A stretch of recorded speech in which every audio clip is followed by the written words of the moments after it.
हे what's up guys, welcome back once again. तो कहानी की शुरुआत होती है एमिली नाम की लड़की से, जिसको हम उसकी क्लास में देखते हैं। वो अपनी मॉम से बात कर रही है, जो उससे पूछ रही है कि वो घर किस तरीके से आने वाली है, क्योंकि फ्लाइट तो बाहर स्नोफॉल के चलते कैंसिल हो गई है। एमिली लिखने वाली थी बस से, पर उसे काफ़ी हिचकिचाहट लगती है। लेकिन उसे काफ़ी हिचकिचाहट होती है क्योंकि उसने आज से पहले कभी बस में ट्रैवल नहीं किया, ना ही कभी उसे ज़रूरत पड़ी, क्योंकि वो अच्छे खासे अमीर घर से बिलोंग करती है।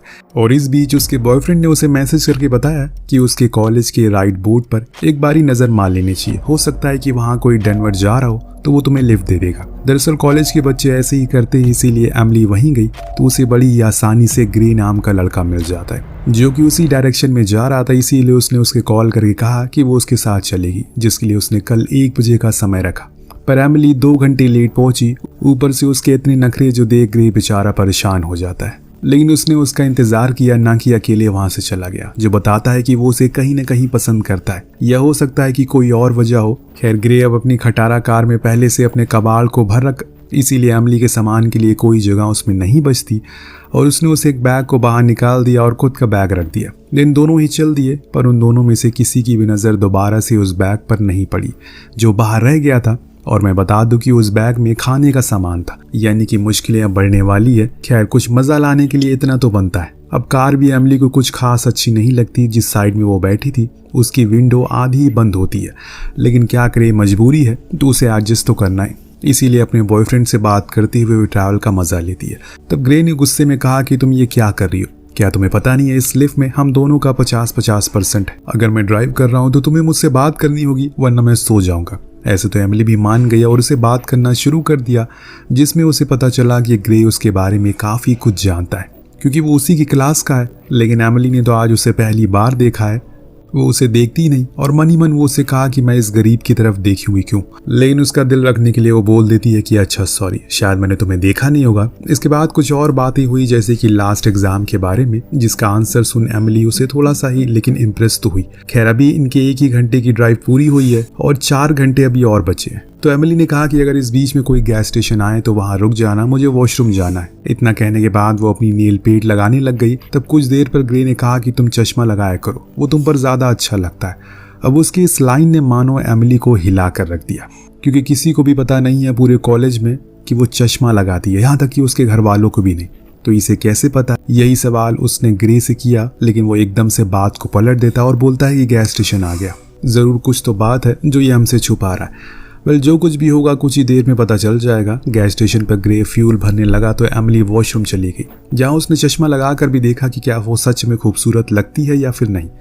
इसे तारीफ तो समझ में आ गई, लेकिन असली सोचने वाली बात जो थी वो उसके दिमाग से उड़ गई। खैर, अब जब वो बाहर आने लगी तो उसने पाया कि गेट तो लॉक है, जो चीज उसे डरा देती है, क्योंकि बाहर तो सब मजे में बैठे हैं, लेकिन आखिर किसी को उसकी चीखें सुनाई क्यों नहीं दे रही है। उसे लगने लगा शायद वो सभी उसे मिलकर मान ना दे। लेकिन इतने में गेट खुल गया और वो बाहर ग्रे पर खूब चिल्लाती है। वो इतनी देर से चिल्ला रही थी कि अब वो बहरा हो गया था।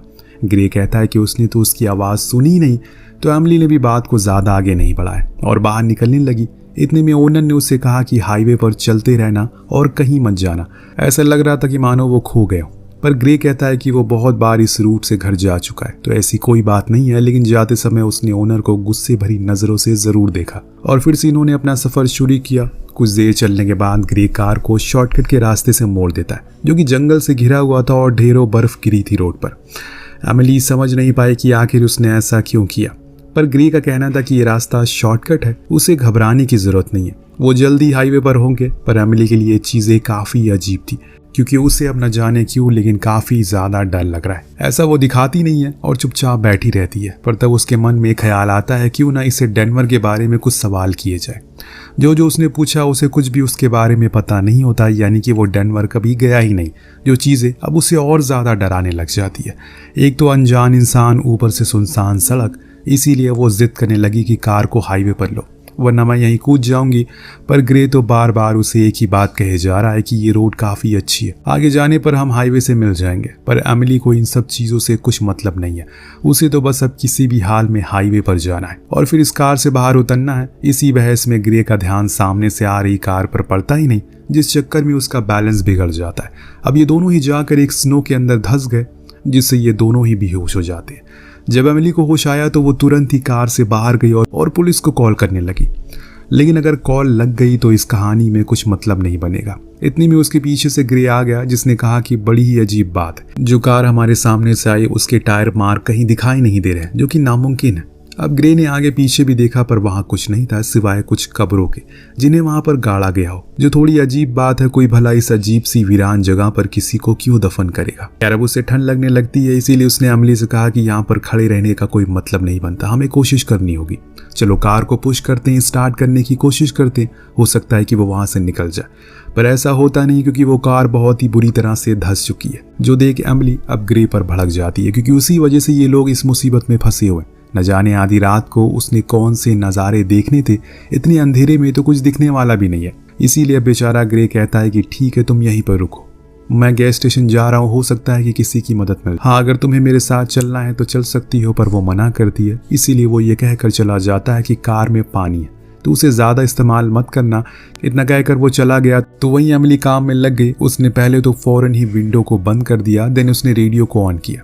उसमें न्यूज़ आ रही है कि कुछ ही देर में भारी तूफान आने वाला है, इसीलिए जो कोई भी बाहर है वो अपने घर को लौट जाए। पर अकेली अमली तो यहाँ सुनसान सड़क खटारा कार में फंसी है। अब काफी देर बीत जाने के बाद उसकी ओर कोई आते हुए दिखाई देता है, पर ये कहीं से ग्रे तो बिल्कुल नहीं लग रहा है, और इस जगह पर इतनी रात को कौन भटक सकता है। लेकिन ये शख्स जो कोई भी था वो रुका ही नहीं, इसीलिए अमली को लगा कि उसका घर यहीं कहीं आसपास होगा। उसने बाहर निकलकर उसे आवाज भी लगाई, वो जो कोई भी था रुका ही नहीं। जो बात उसे बड़ी ही अजीब लगती है कि वो ऐसा कैसे कर सकता है। इसी सोच में वो डूबी हुई थी कि पीछे से ग्रे आकर उसे डरा देता है। उसका कहना था कि गैस स्टेशन बंद हो गया, लेकिन अमली को अब उस पर ही शक था, क्योंकि पहली बात तो गैस स्टेशन कभी बंद नहीं होते, और दूसरी चीज वो इतनी जल्दी कैसे आ गया, क्योंकि गैस स्टेशन यहाँ से बहुत ही दूर था। तो वो कुछ अजीब से बहाने मानना शुरू करता है, लेकिन अमली को अब उसकी किसी भी बात पर भरोसा नहीं है। इसीलिए वो जाकर कार में बैठ गया और गेट को लॉक कर लिया। तब ग्रे ने खुद ही गेट को खोल लिया, जो कि वो पहले भी कर सकता था, पर पहले वो जानबूझकर नहीं बैठा, क्योंकि वो चाहता था कि अमली थोड़ी शांत हो जाए, जिसके बाद ही वो उसे फेस करे। लेकिन उसने एक कैची को एकदम तैयार रखा है, ताकि अगर कोई भी हरकत हो तो वो कुछ भी करने से पहले सोचेगी नहीं। थोड़ी देर बाद अमली ने नोटिस किया कि कार में लगी घड़ी एक ही समय पर रुकी हुई है, जो बात उसे अचंभे में डाल देती है। यहाँ तक कि ग्रे की भी वॉच बंद पड़ी है, यानी कि जब से इन्हें होश आया है तब से ही वक्त आगे नहीं बढ़ा। इस बीच ग्रे नोटिस करता है कि उसके सर से खून आ रहा है, पर अभी के लिए वो इस बात को इग्नोर कर देता है। इसके बाद अब अमली थोड़ा उसे कुछ सवाल करती है, जैसे वो सच में कहाँ रहता है। तब उसने सच बताया कि वो यूनिवर्सिटी से कुछ ही दूरी पर रहता है। उसका डेनवर में कोई भी घर नहीं है, बल्कि वो उसे पसंद करता है। पर अमली को आज तक ये नहीं पता था कि उसका जैसा दिखने वाला लड़का उसकी ही क्लास में है, क्योंकि वो उसके पीछे बैठता है और इसकी सारी चैट पढ़ता है, जिसकी बदौलत उसे पता चला कि वो डेनवर जा रही है। इसीलिए उसने ये सारा खेल खेला, यहाँ तक कि उसने इस रूट को इसलिए चुना ताकि वो उसके साथ कुछ और समय बिता सके।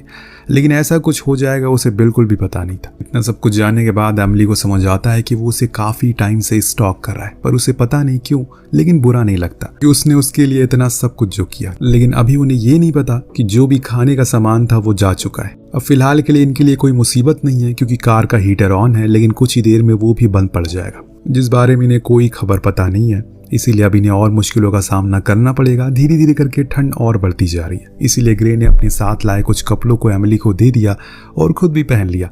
लेकिन इससे तो कुछ भी नहीं होने वाला, क्योंकि अभी तो बस शुरुआत है। आगे आगे देखते जाइए क्या होता है। ये कहानी आपका दिमाग घुमा देगी। कुछ समय के बाद अमली को वॉशरूम आता है, तो वो बाहर जाती है कि तभी उसे वहाँ कुछ लोग जाते हुए दिखते हैं, जिन्होंने काले कपड़े पहने हुए थे। उन्होंने अमली की ओर देखा और वो भी रुके नहीं और आगे बढ़ गए। उनके जाने के बाद उसने फौरन ग्रे को आवाज लगाकर बाहर बुलाया। बताया कि उसने कुछ लोगों को उस ओर जाते हुए देखा है, पर वो दूसरी ओर जाने लगे थे। इसीलिए दोनों उस ओर गए, पर वो सभी कहीं गायब हो जाते। लेकिन ग्रे को यकीन था कि वो उसे आगे जाकर जरूर मिलेंगे। इसीलिए उसने अमली को कहा कि वो कार में जाए, तब तक वो जाकर देखता है, पर वो उसे आगे जाने को मना करती है। लेकिन ग्रे को यकीन था कि वो लोग उसकी मदद जरूर करेंगे। अब वो चल पड़ता है, लेकिन अब ग्रे की भी हालत खराब हो चुकी है। उसके सर से खून आ रहा है, साथ में वो अब खून उगल भी रहा है। पर इतने में उसे आगे जाने पर एक पुरानी झोपड़ी दिखी, जिसके अंदर जाने पर उसे कुछ दिखा। जी हाँ, कुछ ऐसा जो उसकी समझ से परे था। दरअसल वहां पर लाशों का ढेर लगा हुआ था, जिसमें से एक लाश अभी भी जिंदा थी, जिसे देखकर ग्रे उल्टे पांव भाग पड़ा। वहीं दूसरी ओर अमली को फिर से वही अनजान शख्स दिखा, जिसको इस बार आवाज लगाने के बजाय उसने उसके पास जाकर बुलाया। लेकिन जैसे ही उसने उसको छुआ, उसके हाथ ही जल गए। वो शख्स मुड़ा तो उसकी शक्ल को देखकर अमली की तो रूह कांप गई। दरअसल उसकी बॉडी किसी गली हुई लाश जैसी थी, जो बार बार ये कह रही है कि मुझे पानी में मत फेंको, प्लीज़ मुझे पानी में मत फेंको। इतना सब कुछ देखने और सुनने के बाद एमिली फौरन भागी कि तभी उसके सामने आ गए 2 कटे फटे से लड़के, जिनके शरीर गल चुके हैं, जिन्हें देखकर वो वहीं बैठकर चिल्लाने लगी। लेकिन उसी वक्त वहाँ ग्रे पहुँच गया। उसने उसे गले से लगा लिया लेकिन कुछ बताया नहीं। लेकिन एमिली ने सब कुछ बता दिया, जो सुन वो फौरन उसे लेकर कार में आता है और सब कुछ पैक करके बैठ जाता है। दोनों अब काफ़ी करीब आ गए, इसीलिए वो अपनी बॉडी हीट को भी एक्सचेंज करते हैं, जो उनके लिए अच्छी साबित हो रही थी। पर इन्हें सोना नहीं है, क्योंकि अगर ये सो गए तो कभी भी उठ नहीं पाएंगे। अब ये दोनों पूरी कोशिश कर रहे थे जागने की कि इतने में विंडो पर किसी ने दस्तक दिया, जो सुन वो और डर जाते हैं। लेकिन जब विंडो खोली तो उन्हें बहुत ही अच्छा लगता है, क्योंकि वो एक पुलिस वाला था जो उसे ये कहता है कि यहाँ पर पार्क मत करो। अब ये दोनों उसे समझाने की कोशिश करते हैं कि वो किस मुसीबत में फंसे हुए हैं, लेकिन वो तो समझने को राजी नहीं था। एमिली को लगा कि उसे रिश्वत चाहिए। वो पैसे लेकर बाहर गई, पर उसे तो एमिली चाहिए थी, जिसके लिए उसने उसका हाथ पकड़ा और कहा कि चल बैठ गाड़ी में। इतना सुनते ही एमिली की रूह कांप गई। वो तो सही समय पर ग्रे आ गया।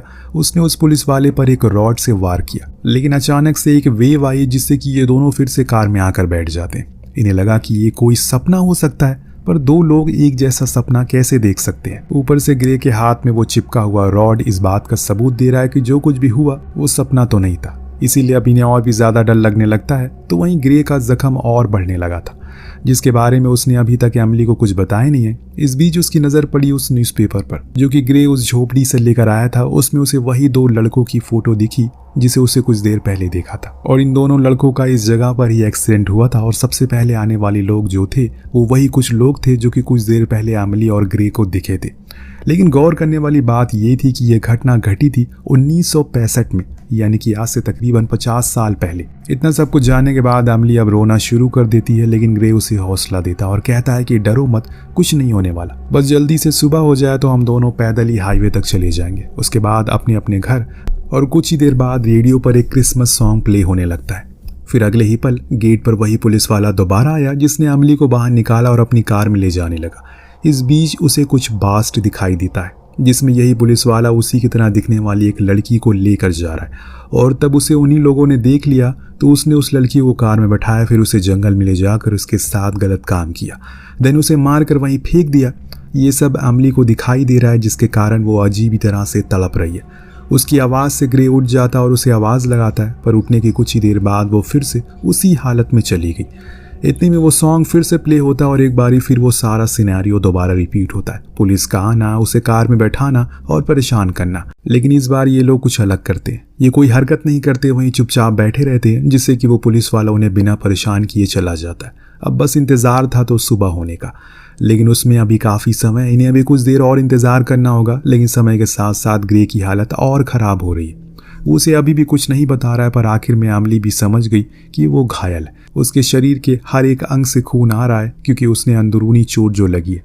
यही वजह है कि वो गैस स्टेशन जा नहीं पाया, बीच से ही लौट आया। लेकिन अब एमिली ने फैसला किया है कि वो जाकर मदद मांगेगी। तो ग्रे कहता है कि ऐसा मत करो, क्योंकि वो बाहर ही खड़ा है, अगर तुम गई तो वो तुम्हें मार देगा। इस बीच एमिली को कुछ दूरी पर लगा एक इमरजेंसी टेलीफोन सिग्नल दिखाई देता है, जिसे आमतौर पर वर्कर इस्तेमाल करते हैं जो रोड को बनाते हैं। अब ये टेलीफोन काम कर रहा है या नहीं, ये तो वहां जाकर पता चलेगा, जिसके लिए उसे वहां जाना होगा। तो वहीं ग्रे ने कहा कि उसने जो कुछ भी किया वो उसके लिए माफ़ी मांगता है, क्योंकि उसकी वजह से वो दोनों यहाँ पर फंस चुके हैं। लेकिन एमिली को इस बात का अब कोई रिग्रेट नहीं है, क्योंकि ग्रे ने यह जानबूझकर तो नहीं किया, बल्कि वो तो अच्छे इंटेंशन के साथ आया था। उसकी ये बातें सुन ग्रे कहता है कि अगर वो अगले जन्म में पैदा हुआ तो उसे उस बारी सभी के सामने हेलो ज़रूर कहेगा, ताकि उस बारी उसके साथ कुछ और समय बिता सके। इतना कहने के बाद दोनों किस कर लेते हैं और फिर एमिली बाहर जाकर उस खंबे पर चढ़ जाती है। उसने बेल रिंग करी और अपनी सारी बातें बता दी, यहाँ तक कि लोकेशन भी। लेकिन उसकी बात को किसी ने सुना या नहीं उसे नहीं पता। लेकिन उसी समय नीचे कोई है जो उसका इंतजार कर रहा है। वहाँ एक लड़की खड़ी है। जी हाँ, ये वही लड़की है जिसके साथ पुलिस वाले ने गलत काम किया था।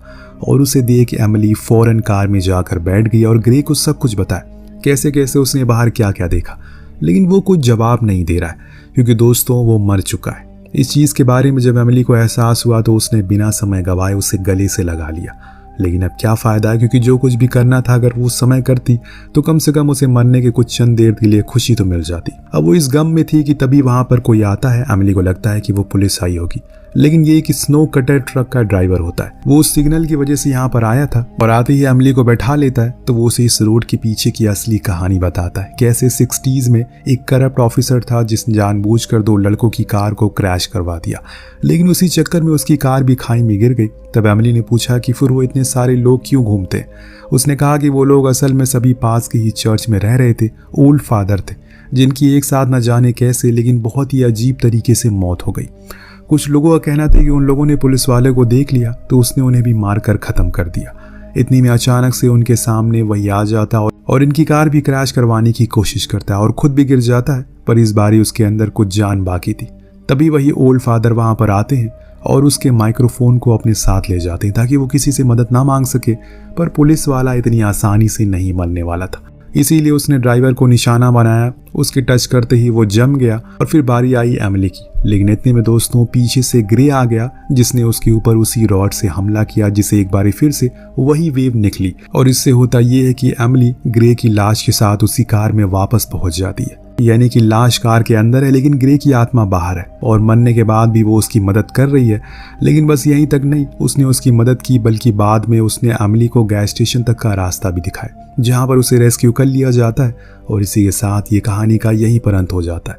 लेकिन उस रोड का वो सिलसिला कभी खत्म नहीं होगा क्योंकि जो वहां मरा है उसे कभी मुक्ति नहीं मिलेगी।